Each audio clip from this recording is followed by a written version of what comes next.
Welcome back to Menopause Mastery on the last few days of October, which is Menopause Awareness Month. Today's podcast is going to be a bit different. I'm still going to address issues that are important to us as women. I'm going to touch on a lot of data that's going to help you understand what I'm discussing, though it's going to be a little different and a little less biochemical in nature. You're still going to have takeaways for you to incorporate and read more about on your own, depending on your own situation. And we're still going to have a pretty strong call to action at the end that you will want to do. So if you are in my generation, Generation X, as many of my listeners are, you grew up as a woman and a young girl watching things like Working Girl and 9 to 5 on the big screen. You probably listened to I Am Woman, Hear Me Roar. You may have witnessed Gloria Steinem burning her bra. You cheered when Sandra O'Connor was appointed to the Supreme Court. All great memories of women breaking barriers, being heard, being tested and winning, proving people wrong. Our entire adult lives up to this point were lived in a time of women's empowerment and body autonomy of sorts. But those days are behind us now. Those times were glorious, but they are coming to an end right before our eyes. The progress made is being eroded in big and small chunks almost daily. And it's not just in the courts. Rights are being removed, denied, altered to keep women down. That also needs to raise an alarm. It is the institutionalization of misogyny and misogynistic practices and beliefs that threaten us all. It is the cultural flippancy of violence toward women in act and in word that is the most worrisome and more worrisome than ever. It is the increased incidence in physical violence that foes underreport or dismissed by the authorities, sworn to protect us, or laughed off with misogynistic glee online. It is the idolization of hyper-masculine abusers, predators, traffickers, influence, and men and women in power that cause us concern. We are objectified like never before. We are dismissed and counted out at alarming rates. We are asked to compromise ourselves, our beliefs, our morals, our dreams. We are denied life-saving medical care by those in charge who are beholden to antiquated ideology and belief structures that force women into a corner. We are assaulted, beaten, murdered simply because we are women. We are raped during wars all over the globe. An estimated 65,000 pregnancies a year occur in America because of rape. 65,000. Every year due to rape. We are denied access to business funding, easily accessible to male counterparts. In America, we have men running for office, for president and vice president, who believe women are equal to men in any form or fashion, and are proud to proclaim that we aren't equal at all. They bragged about sexual assault. They have called women who do not have children, with no distinction made between choosing to do so and a medical reason that prohibits it, as sad, pathetic, and lonely, while denying pregnant women health care that would save their lives due to adherence to religious dogma. They and their supporters use the same terms to describe women as autocrats used to describe the undesirables in their countries who have become victims of genocide. Words like pig, dog, dehumanizing terms. Today's episode is a conversation to prepare you for war, because war is already here, and I want you to be angry, informed, and ready to fight like your life and livelihood depends on it, because it does. And your daughters' and granddaughters' livelihood definitely depends on it. We didn't ask for war. War was declared on us, the female of the species. This isn't going to be a fun day. This is going to be a hard day. But it's going to be, in the end, a glorious day, because we will begin to right some of these wrongs. Those who seek to dismiss us, demoralize us, marginalize us, kill us, rape us, turn us into nothing more than a broodmare for their use, like any other piece of property, are in for a shock. That same tenacity, resourcefulness, determination, physical strength, mental toughness, and intelligence that make us mothers, business owners, soldiers, lawyers, doctors, law enforcement officers will be harnessed to defeat our greatest threat in some time, the global cabal of men who seek to make women nothing more than a piece of property. We women are the ones counted on, while also being the ones counted out. If you think that your worth, your value, your relevance cannot be eroded away any further, I'm here to tell you that it can and most certainly will, unless starting today, you fight for your life, your livelihood, your future for yourself and the women in this country. This is not hyperbole. Your life truly depends on it. Lest we forget, the founding fathers first had mothers. Everyone on this planet owes their life to a woman.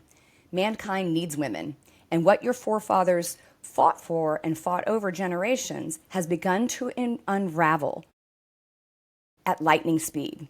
Our foremothers fought diligently to bring our lives into a better place, and it is eroding rapidly. What is happening to women is a global erosion of rights, access, acceptance, worth, and value. The American ideas of freedom, liberty, tradition, history, and patriotism has always been defined by men. The right to self-determination, the right to health and health care, the right to access the halls of power, the right to a seat in the boardroom. All those rules were set up and discerned by men for men. Here's the truth. Men, especially old white men and mediocre middle-aged men, like the ones in charge of many powerful institutions in America today, are the minority. That demographic is as obsolete as the station wagon or the cordless landline. But through manipulation, deception, gerrymandering, monetary influence, they have remained in power. I get it. I don't want to feel left out either. But women have always been left out, and the time has come to change that. As I say this, many of you are wishing things were better, wishing things hadn't gotten so bad, wishing this, wishing that. As they say in Texas, a wish in one hand and shit in the other. See which one fills up first. I've chosen to approach this as a threat assessment in 3 areas. I will address the institutional and cultural threats, the financial threats, and the physical threats. The physical threats are what most women are accustomed to hearing about, accustomed to being concerned about, rightfully so, as those threats can cost us our lives. However, threat, big or small, seemingly innocuous, or clearly venomous, needs to be brought to light. Bringing these to light are why we are here today. These are the areas, not only the areas women need to be aware of and informed about and acting in to be better, to prevent further damage, but they are the 3 of the biggest. Please use today as a launch pad to become informed, armed, and aware that your life and livelihood and your family are under attack. So let's take a minute to look back at history and see how it relates to today. Things people have fought for over millennia: freedom, sovereignty, food, resources, safety, security, human rights are rarely handed out by those in charge. Just look at European colonialism and what was done to indigenous populations in the name of the crown or in the name of the god. These things are fought for, bled for, sacrificed for. That's where we are today. Even the founding fathers of this nation created founding documents that ignored women the way they ignored slaves they brought here involuntary to work for them.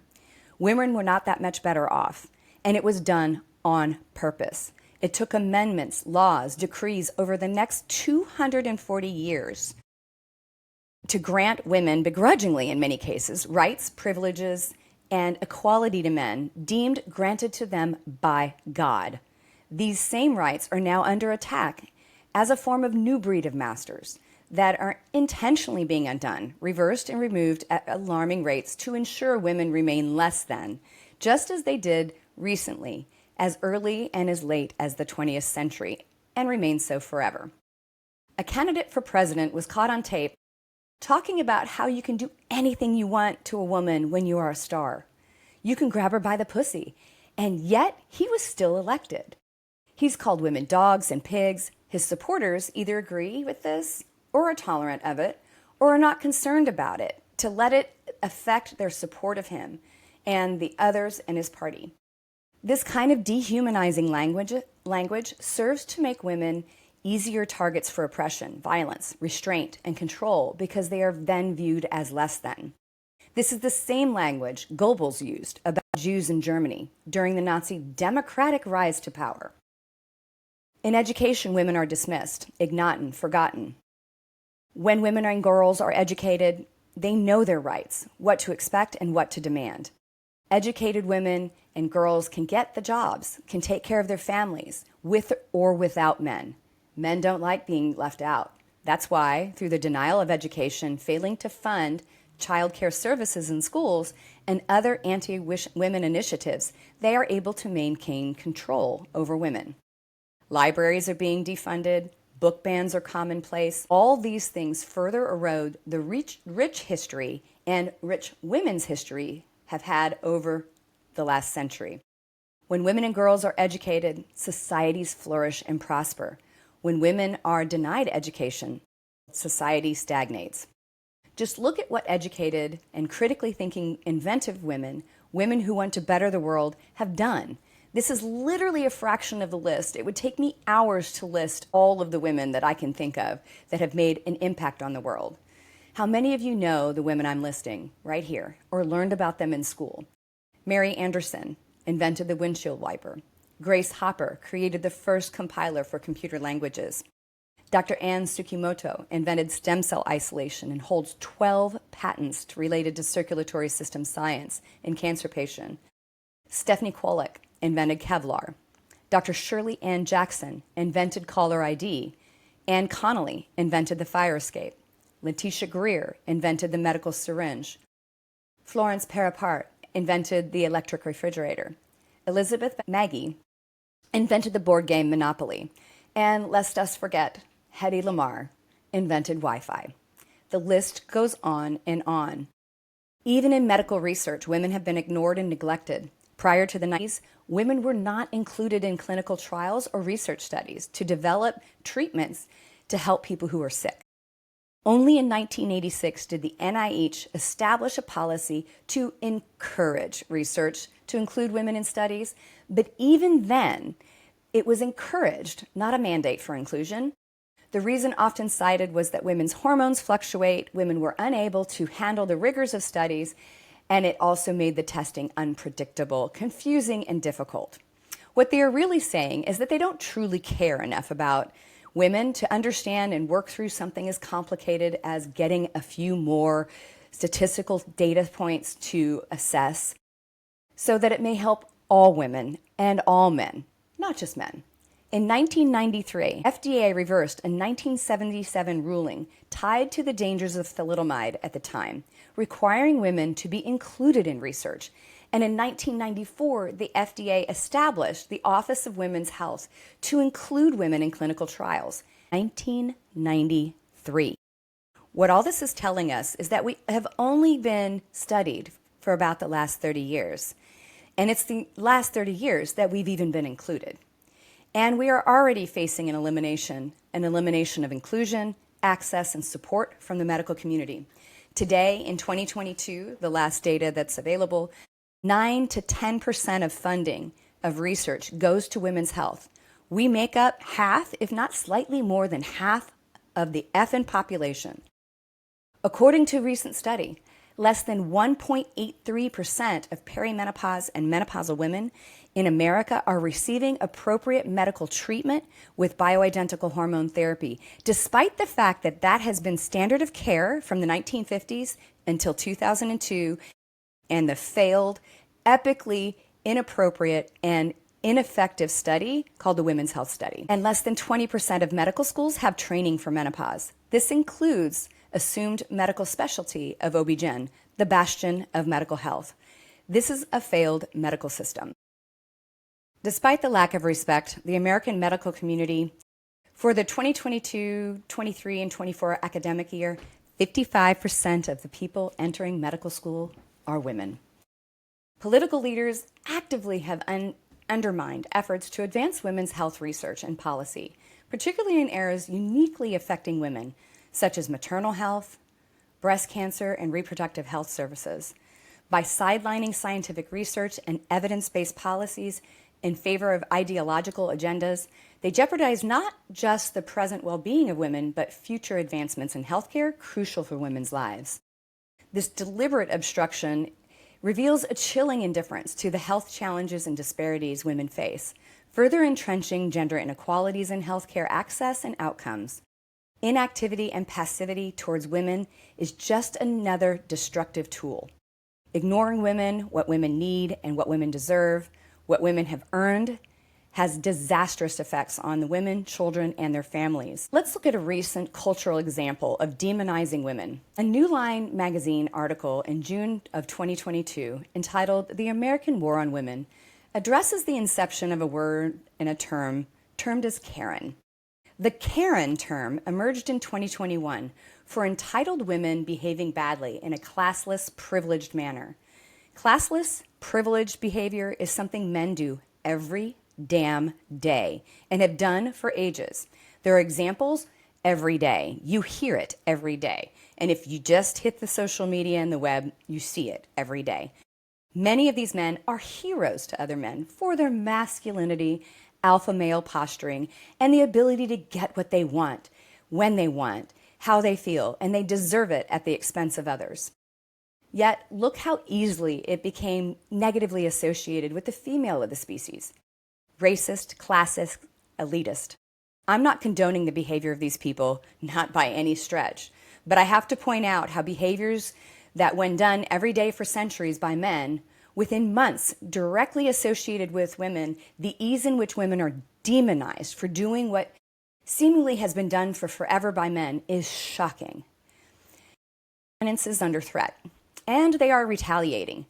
From an article in The Guardian entitled "Disaster Patriarchy: How the Pandemic Has Unleashed a War on Women," the author rightly points out and makes the case for this new threat.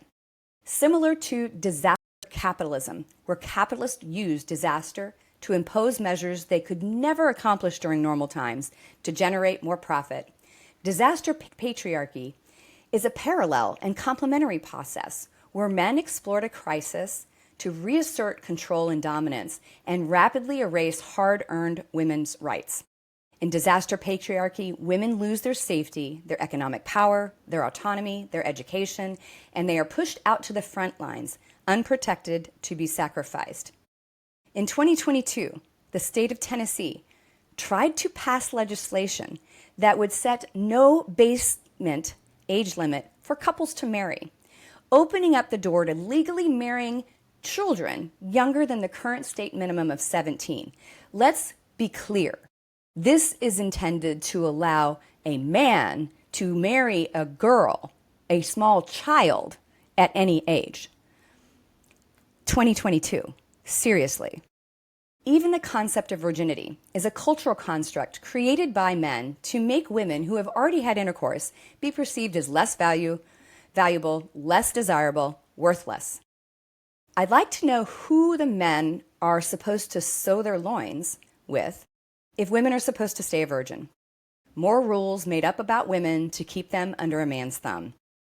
In the U.S., more than 5 million women's jobs were lost during the pandemic in November 2022. And November 2020. Because much of the women's work required physical contact with the public. Restaurants, stores, childcare, healthcare settings, theirs were the jobs that were first to go. Those who were able to keep their jobs were often frontline workers whose position had put them in great danger. Some 77% of hospital workers and 74% of school staff are women. Even then, the lack of childcare options left many women unable to return to their jobs. Having children does not have this effect for men. The rate of unemployment for Black and Latino women was higher before the virus, and now it's even worse. When women are put under great financial pressures, their rights rapidly erode. With the economic crisis created by COVID, sex and labor trafficking are again on the rise. There are more people in slavery and sexual slavery than ever before in history. Young women who struggle to pay their rent are also even being preyed on by the landlords in a process known as sex extortion. Social norms that put heavy caregiving burden on women and girls remain likely to make their physical and mental health suffer. These structures also impede access to education, damage livelihoods, and strip away sources of support. If you've listened to me for a while, in that case, you are aware of my stance on the stresses of women in America and what we're under, the demands of work, raising children, caring for an ailing parent or parents, while men largely are off the hook or obligated only on mommy's day out. Just look at how nurses, who were predominantly women, were treated during the U.S. pandemic, having to use single-use masks for weeks, trash bags as gowns, brutal 12-hour shifts that often expanded into 16 and 18 hours, and even isolation from other human interaction.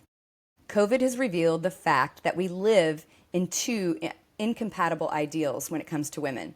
The first is that women are essential to every aspect of life and our survival as a species. The second is that women can be easily violated, sacrificed, and erased. This duality that patriarchy has slashed into the fabric of all of our existence. So ratified in August 18th, 1920, the 19th Amendment gave women the right to vote. That means the men who were in charge found 18 things more important to correct than equal rights for their mothers, wives, sisters, and daughters. This tells you all you need to know. These women fought and risked their lives and livelihoods to ensure all women had the same voting rights as men. Again, the Founding Fathers could have easily addressed this matter in the original founding documents had they thought about women as anything more than a broodmare for their children. But since these same Founding Fathers were virtually all slave owners, no one should be surprised that they valued their own comfort, status, privilege, and power and wealth over the rights and freedoms of other human beings living in their homes and on their properties. Remember these names. These are just some of the leaders of the suffragist movement that gave women the right to access to the ballot box. Elizabeth Cady Stanton, Sojourner Truth, Susan Anthony, Alice Pauls, Ida Wells. The normalization and amplification of misogynistic rhetoric and behaviors of high-profile male figures not only degrades the public discourse, but also emboldens a culture of sexism, discrimination, setting back the struggles for equality and respect. So I want to move on to financial threats that affect women. I believe these get overlooked. Even though women are not well represented in business, government, and other areas where commerce is determined, voted on, and advanced, women still have tremendous impact on the financial strength of the United States. The U.S. economy is driven by retail. That is why the Christmas and holiday season is so important. Retail days like Black Friday, tax-free weekends for back to school, and daily retail expenditures is largely done on the backs of decisions made by women. Are you aware that women in the home make up 85% of all household buying decisions in the United States? Have you ever thought about the impact as little as 10% of women making decisions could have in shifting the way business is done or the way a particular business is done?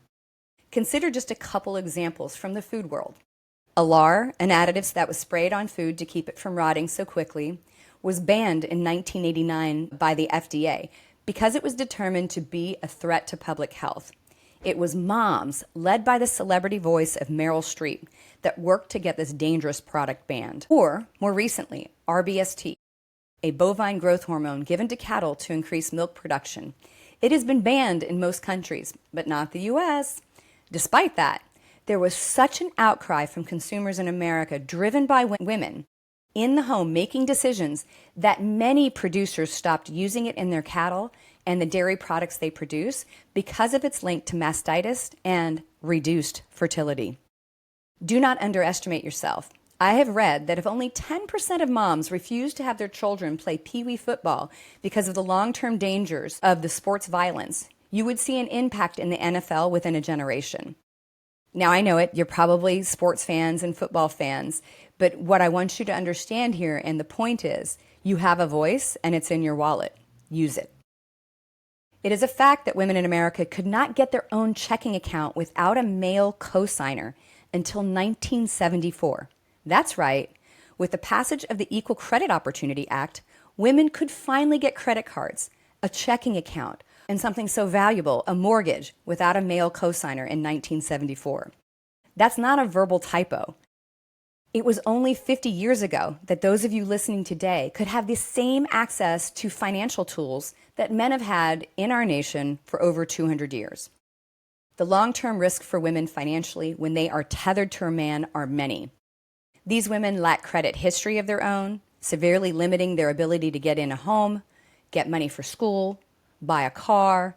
The lack of experience in the financial world make these women easy targets for predatory practices like payday loans, atrociously high interest rates, and term loans on cars, in schools, or a home that are by far greater than their male counterparts.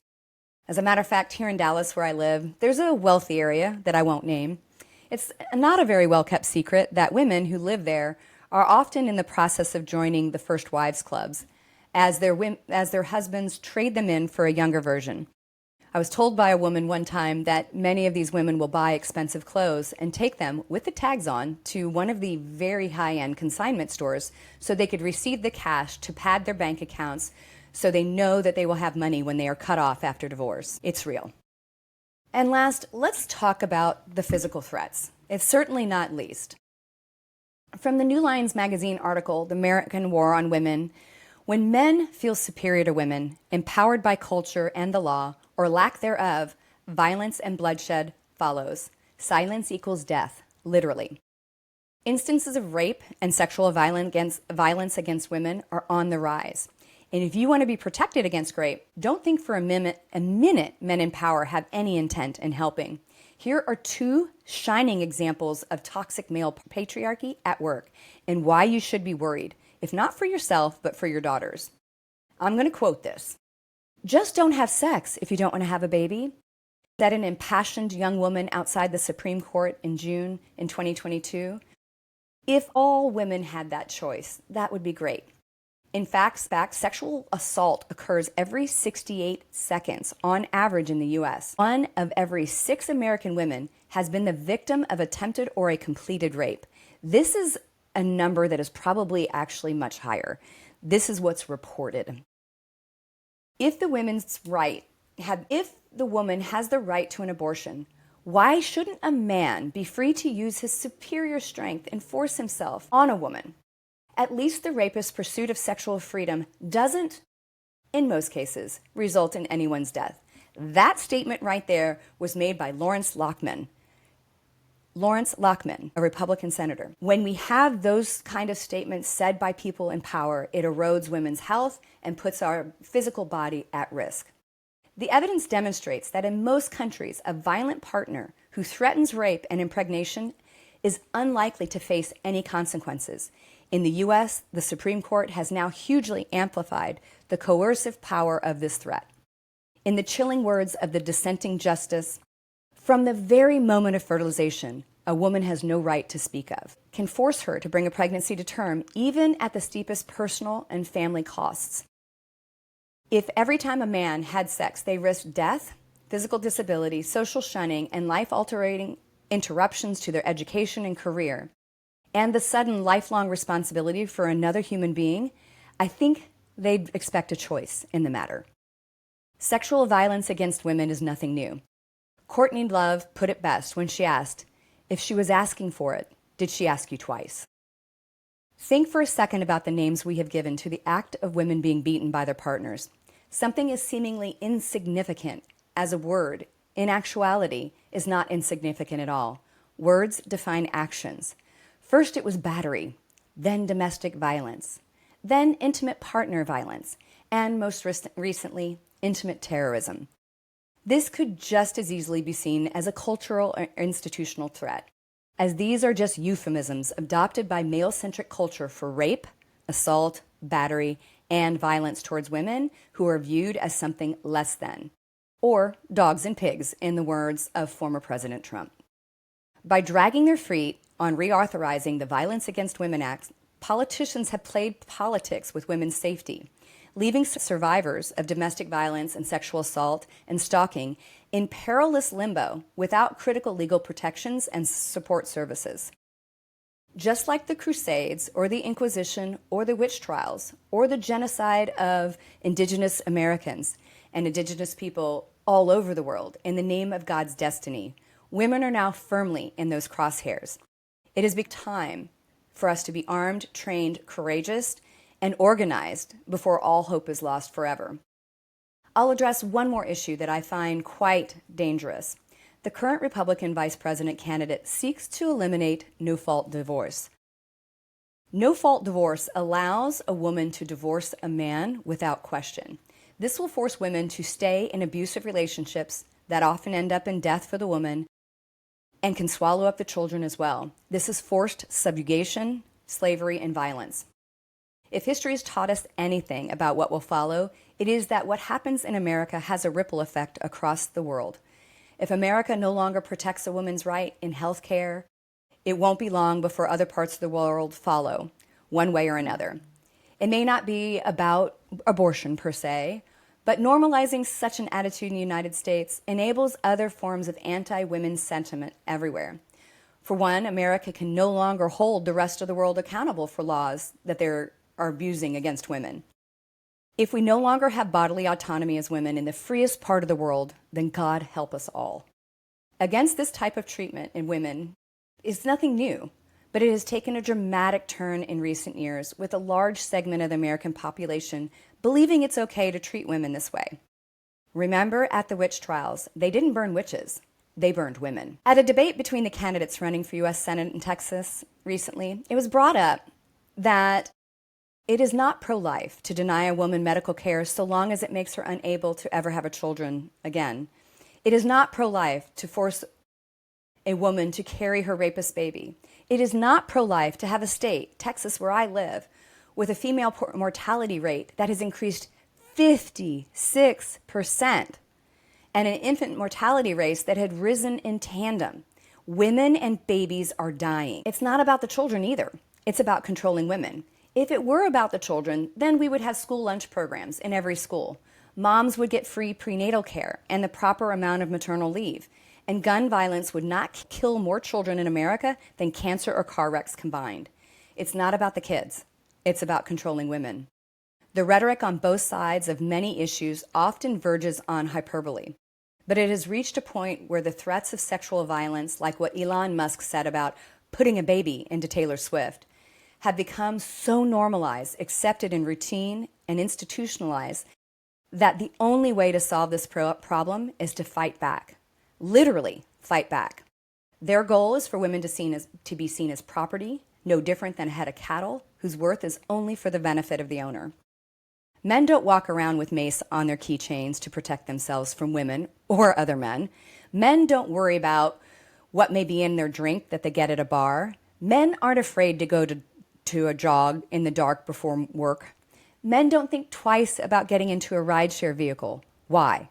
Because men are always safe. Men are never threatened because they are men. Do not sit idly by and hope someone else will take care of it, or it's none of your business, or there's no point, or it's too big to do anything about to make a difference, or it doesn't affect me, or whatever excuse you may have. Eventually they will come for you too, unless you choose to resist. So here's the thing, ladies. Throughout this talk, I've used the term them frequently. In the vast majority of cases, them is referring to men. But women are also involved in the suppression of women as well.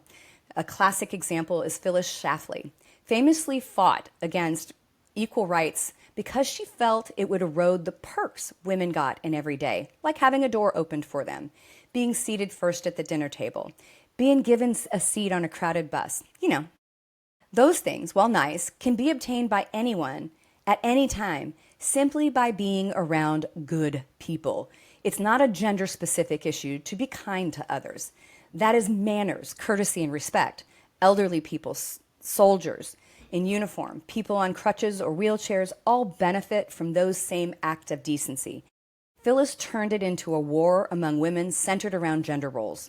So be aware that there are women out there who do not want women to succeed, to be heard, to have access to what they most likely already have access to due to wealth, family, or privilege. These women support keeping the rest of women down because it increases their influence, wealth, and power by doing so.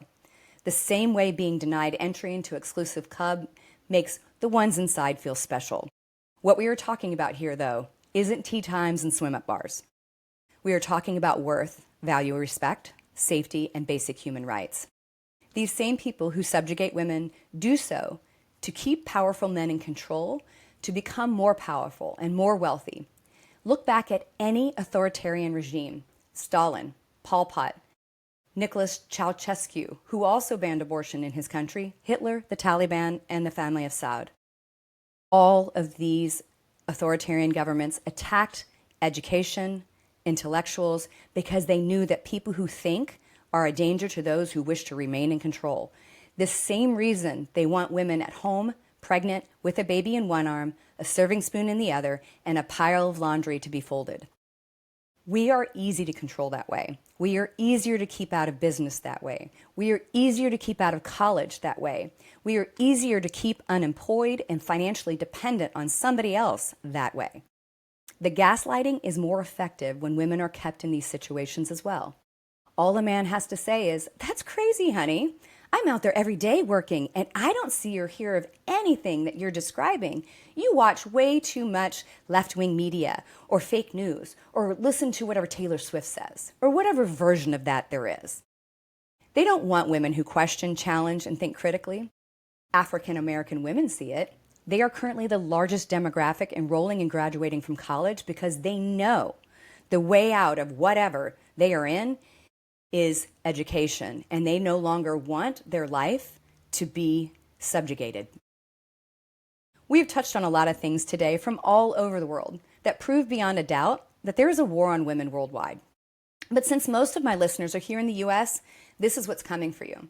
To be foretold is to be forewarned. Your life is at stake. Your daughter's life, your granddaughter's life, and autonomy are at stake. Here's the thing. We outnumber them. We outwork them. We outthink them. We have more endurance. We're able to mentally handle stress better. We can juggle more tasks. We are more decisive, more patient. We are more persistent. We are more forgiving, but we never forget. Betray our trust at your own peril. Those of you who seek to keep us down, push us out, marginalize us, and assault us daily, for we are coming at you in legions, not seen before. At the end of the day, at the end of the fight, the glory will go to the ruthless, the mirthless, merciless, unforgiving, just as has been done to women. So will be done to the perpetrators of misogyny, institutional violence, physical violence, systemic segregation, neglect, assault, disrespect, and theft. The day will be ours, ladies. There will be pain, there will be loss, there will be suffering, but we will rule by the end. This is intended to scare you. This is really, really intended to make you mad. This is intended to make you want to get involved, to fight, and to fight back, and to push those who seek to destroy you and those like you, because that's what they fear most. And so many people may listen to this and think it's a political discussion. Politics are definitely at play here. Regardless of party, the war on women is a man's war against women. It doesn't matter what politics you are in, what side of the fence you're on. This is a women's right issue. And so I want you to think very long and hard about what you want your daughters and granddaughters' lives to be, because the erosion we see today will continue if we don't do something about it. So thank you for listening to Menopause Mastery. I know that this was a hard discussion, and I felt it was a really important discussion, and I wanted to make sure that I got that off my chest. So thank you for listening to Menopause Mastery, and I'll be back with some science next week.